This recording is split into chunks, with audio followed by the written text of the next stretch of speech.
Assalamualaikum warahmatullahi wabarakatuh, siswa dan siswi kelas 8. Sebelum kita memulai pelajaran kita pada hari ini, kita akan berdoa terlebih dahulu.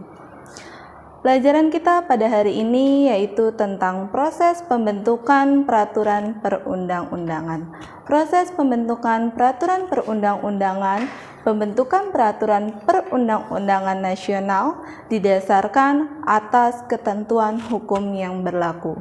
Ini dibagi menjadi 4. Yang pertama ada landasan hukum, yang kedua ada asas pembentukan, yang ketiga ada pihak-pihak yang terlibat, dan yang keempat ada tahap-tahap pembentukan dan perubahan. Yang pertama yaitu landasan hukum. Landasan hukum penyusunan peraturan perundang-undangan dibagi menjadi 4. Yang pertama yaitu landasan filosofi. Landasan filosofi yaitu Pancasila sebagai sumber dari segala sumber hukum. Yang kedua, landasan formal konstitusi atau landasan yuridis yaitu Undang-Undang Dasar 1945. Yang ketiga yaitu landasan politis, yaitu setiap kebijakan yang dianut pemerintah di bidang perundang-undangan. Dan yang terakhir yaitu landasan sosiologis, yaitu kondisi atau kenyataan yang tumbuh dan hidup dalam masyarakat.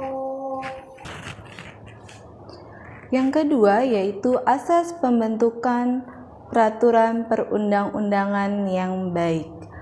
Dibagi menjadi 7. Yang pertama ada asas kejelasan tujuan, yang kedua ada asas kelembagaan atau pejabat pembentukan yang tepat, yang ketiga ada asas kesesuaian antar jenis, hierarki dan materi muatan, yang keempat ada asas dapat dilaksanakan, yang kelima asas kedayagunaan dan keberhasilan, yang keenam asas kejelasan rumusan, dan yang terakhir adalah asas keterbukaan.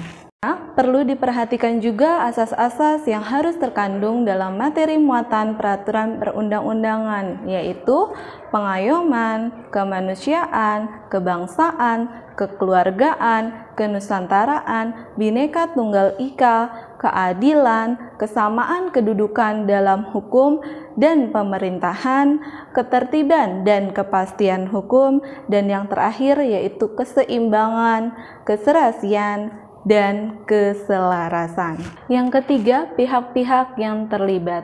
Banyak pihak yang terlibat dalam proses pembuatan atau peraturan perundang-undangan nasional.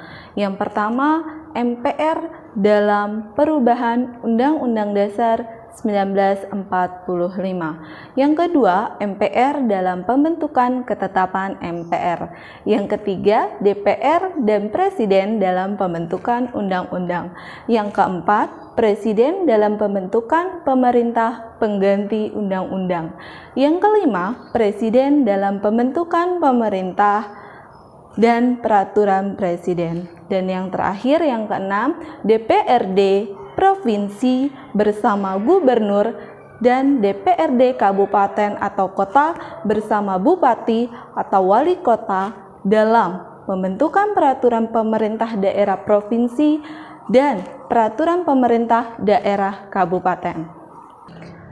Yang keempat atau yang terakhir yaitu tahap-tahap pembentukan dan perubahan. Tahap-tahap dalam perubahan Undang-Undang Dasar 1945 dan pembentukan peraturan perundang-undangan nasional dibagi menjadi 2. Yang pertama yaitu tahap perubahan atau amandemen Undang-Undang Dasar 1945 yang ditegaskan dalam Undang-Undang Dasar 1945 pasal 37 ayat 1 sampai 4. Yang kedua yaitu tahap pembentukan peraturan perundang-undangan di bawah Undang-Undang Dasar 1945 yang mencangkup tahap penyusunan, pembahasan, penegasan, penetapan, dan pengundangan.